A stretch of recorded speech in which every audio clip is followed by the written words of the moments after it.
വെറും 5 വർഷത്തിനകം ഫ്ലോറിംഗ് മാറ്റേണ്ടി വരുന്ന ഒരു വീടിന്റെ ഗതികേട് നിങ്ങൾക്ക് കാണണം. അതിന്റെ സാമ്പത്തിക നഷ്ടം എത്രയാണെന്ന് നിങ്ങൾക്ക് അറിയണോ? അത് അവർക്കുണ്ടാക്കിയ മാനസിക നഷ്ടം എത്രയാണെന്ന് നമുക്ക് കണക്കാക്കാൻ കഴിയുമോ? ഇത് ഈ വീടിന്റെ ഉൾവശമാണ്.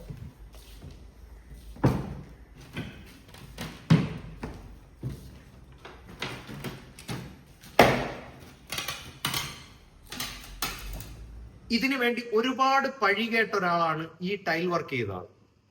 അയാൾ വളരെ പെർഫെക്റ്റ് ആയിട്ട് ഈ ടൈൽ ലേ ചെയ്തിട്ട് പോയ ആളാണ്. പക്ഷേ പലരും ധരിച്ചത് ശരിക്കും പറഞ്ഞാൽ അയാളുടെ മിസ്റ്റേക്ക് കൊണ്ടാണ് ഈ ടൈൽ ഇളകിപ്പോയെന്നാണ്. അയാൾ ഇതിൽ നിരപരാധിയാണ്. അയാൾ വളരെ വൃത്തിക്ക് ഈ ടൈൽ വർക്ക് ചെയ്തിട്ട് പോയിട്ടുണ്ട്. പോയി ഏകദേശം 3 വർഷം കഴിഞ്ഞു. അതിനുശേഷമാണ് ഇത് ഇളകി തുടങ്ങിയത്. അപ്പൊ അതിന്റെ കാരണക്കാരൻ ആരാണ്? അപ്പൊ പിന്നെ പ്രശ്നം ടൈലിന്റെ ആയിരിക്കും അല്ലേ? ക്വാളിറ്റി കുറഞ്ഞ ടൈൽ ഇട്ടത് കൊണ്ട് ഇതിങ്ങനെ 3 വർഷം കഴിഞ്ഞിട്ട് ഇളകി പോകുന്നു. നമുക്ക് ഈ ടൈലിനെ ഒന്ന് നോക്കാം, ഇളക്കിയെടുത്ത ടൈലൊന്ന് നോക്കാം.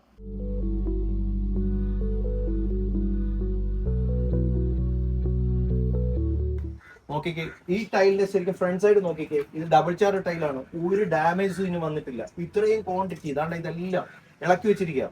പിന്നെ ബാക്ക് സൈഡ് നോക്കിക്കേ, ഈ ബാക്ക് സൈഡിൽ ഒരു സിമെന്റും പിടിച്ചിട്ടില്ല. അപ്പൊ ടൈലിന് പ്രശ്നമില്ല, സിമെന്റ് പിടിച്ചിട്ടില്ല. അപ്പൊ പിന്നെ ആരായിരിക്കും പ്രശ്നമായി? ഞാൻ പറയുന്നു, ഈ സിമെന്റ് പിടിക്കാത്തത് ഇത് വെർട്ടിഫൈഡ് ടൈൽ ആയതുകൊണ്ടാണ്. ഈ വെർട്ടിഫൈഡ് ടൈലിനെ നമ്മൾ സിമെന്റ് ഇട്ട് ഒട്ടിച്ചാൽ ഇന്നത്തെ ക്ലൈമറ്റിൽ ചൂടിന് നമ്മുടെ ഈ ടൈൽ ഒട്ടിയിരിക്കത്തില്ല, ബോണ്ടിങ് കറക്റ്റ് ആവില്ല.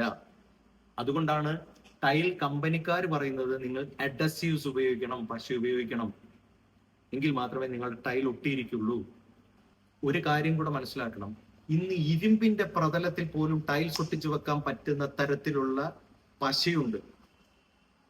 അപ്പം ചിലർ ചോദിക്കും, ഞങ്ങളുടെ വീട്ടിൽ സിമെന്റ് ഇട്ടാണല്ലോ ഒട്ടിച്ചത്, പണ്ടൊക്കെ എത്രയോ വർഷമായി. അന്ന് സെറാമിക് ടൈലായിരുന്നു. സെറാമിക് ടൈല് വാട്ടർ അബ്സോർബ് ചെയ്യുന്നതാണ്, അതിന് ബോണ്ടിങ്ങിന് പറ്റും. ഇന്ന് വെർട്ടിഫൈഡ് ടൈലുകളാണ്. അപ്പൊ അതിന്റെ വ്യത്യാസമുണ്ട്. ഇത് എല്ലാ സിമന്റ് കമ്പനിക്കാർക്കും അറിയാം. അതുകൊണ്ടാണ് ടൈൽസ് ലേ ചെയ്യുന്നതിന് പ്രത്യേക അഡസീവ്സ് എല്ലാ സിമന്റ് കമ്പനിക്കാരും പുറത്തിറക്കിയിരിക്കുന്നത്. ഒരു വീടിന്റെ ഫ്ലോർ ചേഞ്ച് ചെയ്യുമ്പോൾ ഫ്ലോർ ചേഞ്ച് ചെയ്യാനുള്ള എക്സ്പെൻസ് മാത്രമല്ല വരുന്നത്. നിങ്ങൾ കബോർഡ്സ് ഫിക്സ് ചെയ്തിട്ടുണ്ടെങ്കിൽ കബോർഡ്സ് ഊരി മാറ്റിയതിന് ശേഷം മാത്രമേ ഫ്ലോർ ചെയ്യാനൊക്കത്തുള്ളൂ.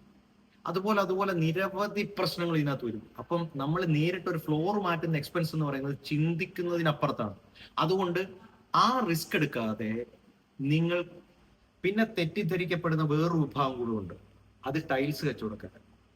കസ്റ്റമറോട് പശ എടുക്കണമെന്ന് പറയുമ്പോൾ ആ കസ്റ്റമർ വിചാരിക്കുന്നത് അവരുടെ സെയിൽ വാല്യൂ കൂട്ടാൻ വേണ്ടിയിട്ടുള്ള ഒരു മാർക്കറ്റിങ്ങിന്റെ ഭാഗമായിട്ടാണ് പശ എടുക്കണമെന്ന്. പക്ഷേ ഞാൻ ഉറപ്പിച്ചു പറയുന്നു, എല്ലാ ടൈൽസ് കച്ചവടക്കാരും ഇത്തരം വീഡിയോസ് ഈ കസ്റ്റമർക്ക് കൊടുക്കുക. അതാണ്ട് നിങ്ങൾക്ക് ടൈൽസ് സിമെന്റിൽ ലേ ചെയ്താൽ ഭാവിയിൽ ഇന്ന പ്രശ്നങ്ങൾ ഉണ്ടാവാം എന്ന് ചൂണ്ടിക്കാണിക്കാം. എടുക്കാതിരിക്കാം. ചിലർ റിസ്ക് എടുക്കാൻ തയ്യാറാണ്, അങ്ങനെയുള്ള ഒരു സിമെന്റിൽ ലേ ചെയ്തോട്ടെ. പക്ഷെ ഇത് പറയുക എന്നുള്ളത് നമ്മുടെ ഉത്തരവാദിത്വമാണ്. ഈ വീഡിയോ കാണിച്ചിട്ട് തന്നെ നിങ്ങൾ അവരുടെ അടുത്ത് ഷെയർ ചെയ്യുക. നിങ്ങൾക്ക് ഇഷ്ടമുണ്ടെങ്കിൽ എടുക്കാം. ഇത് ഏതെങ്കിലും ഒരു പശ കമ്പനിയുടെ പരസ്യമല്ല, ഇത് ഏതെങ്കിലും ഷോപ്പിന്റെ പരസ്യമല്ല. ഇത് കാസർഗോഡുള്ള ഷോപ്പിൽ നിന്ന് നിങ്ങൾ ടൈൽ എടുക്കുന്നതെങ്കിൽ അവരോട് ഈ വീഡിയോ കാണിച്ചിട്ട് പറയാതെ ഇങ്ങനെ സംഭവിക്കാം, ടൈല് പൊട്ടിപ്പോകാൻ സാധ്യതയുണ്ട്, അതുകൊണ്ട് അഡസീവ്സ് ഉപയോഗിക്കുക. തിരുവനന്തപുരത്താണെങ്കിൽ നിങ്ങൾ എവിടുന്ന് എടുക്കുന്നു അവരോടെല്ലാം കസ്റ്റമറോട് ഇത് ഷെയർ ചെയ്യുക, ഇത് കാണിച്ചു കൊടുക്കുക. പിന്നെ നാളെ വന്നിട്ട് പറയത്തില്ല ഇത് പൊട്ടിപ്പോയതിന്റെ ഉത്തരവാദി നിങ്ങളാണ്, അല്ലെങ്കിൽ നിങ്ങൾ എന്തുകൊണ്ട് പശ ഉപയോഗിച്ച് ലേ ചെയ്യണമെന്ന് സ്ട്രിക്റ്റ്ലി ഞങ്ങളോട് പറഞ്ഞില്ല. അതിനൊരു പരിഹാരമായിട്ട് തന്നെ ഇത് കാണാം. ഒപ്പം തന്നെ ഞാൻ ഈ വർക്കേഴ്സിനോട് പറയുകയാണ്, ഈ വീഡിയോ നിങ്ങൾ നിങ്ങളുടെ വീട്ടുകാരെ കാണിച്ചു കൊടുക്കുക, കസ്റ്റമറെ. കണ്ട സാറേ പശ എടുത്ത് ഉപയോഗിക്കണം, അല്ലെങ്കിൽ നാളെ ഒരു സമയത്ത് ഇതിന്റെ പ്രശ്നങ്ങൾ ഉണ്ടാകുമ്പോൾ ഞങ്ങളെ കുറ്റം പറയരുത്. നിങ്ങൾക്ക് ബഡ്ജറ്റ് ഇല്ലെങ്കിൽ നിങ്ങൾക്ക് വേണമെങ്കിൽ സിമെന്റിൽ വിരിച്ചു തരാം, പക്ഷേ ഇത് പറഞ്ഞു തരേണ്ട ഉത്തരവാദിത്വം ഞങ്ങളുടേതാണ്. അതുകൊണ്ട് തീർച്ചയായിട്ടും നിങ്ങൾ ഈ വീഡിയോ അവർക്ക് ഷെയർ ചെയ്ത് കൊടുക്കുക. മറ്റൊരു വിഭാഗം ആർക്കിടെക്ട് എഞ്ചിനീയേഴ്സ് ആണ്, അവരോട് ഞാൻ ഇത് പറയേണ്ട ആവശ്യമില്ല, കാരണം അവരെല്ലാം തന്നെ ഇത് സജസ്റ്റ് ചെയ്യാറുണ്ട്. ടൈൽസ് ഉപയോഗിച്ചാൽ ഇതിന് അഡസീവ്സ് വേണം, അത് അവർക്ക് കൃത്യമായിട്ട് അറിയാം.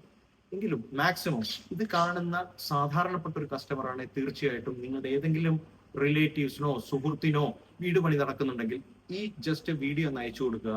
അവർ കാര്യങ്ങൾ ബോധ്യപ്പെട്ടതിന്റെ അടിസ്ഥാനത്തിൽ അവർ കാര്യങ്ങൾ തീരുമാനിക്കട്ടെ. നിങ്ങൾ ചെയ്യുന്ന ഒരു നല്ല പ്രവൃത്തിയായിരിക്കും ഇത് ഷെയർ ചെയ്യുന്നത്. കാര്യം ഇത് ഞങ്ങളുടെ പരസ്യമല്ല, ഇത് പൊതുവായിട്ടുള്ള ഒരു വിജ്ഞാനം ഷെയർ ചെയ്യപ്പെടുകയാണ്, ഒരു അറിവ് ഷെയർ ചെയ്യുകയാണ്. അതുകൊണ്ട് തന്നെ എല്ലാവരും ഇത് ഷെയർ ചെയ്യുന്നുള്ള ഒരു പ്രതീക്ഷയോടുകൂടി നിർത്തുന്നു.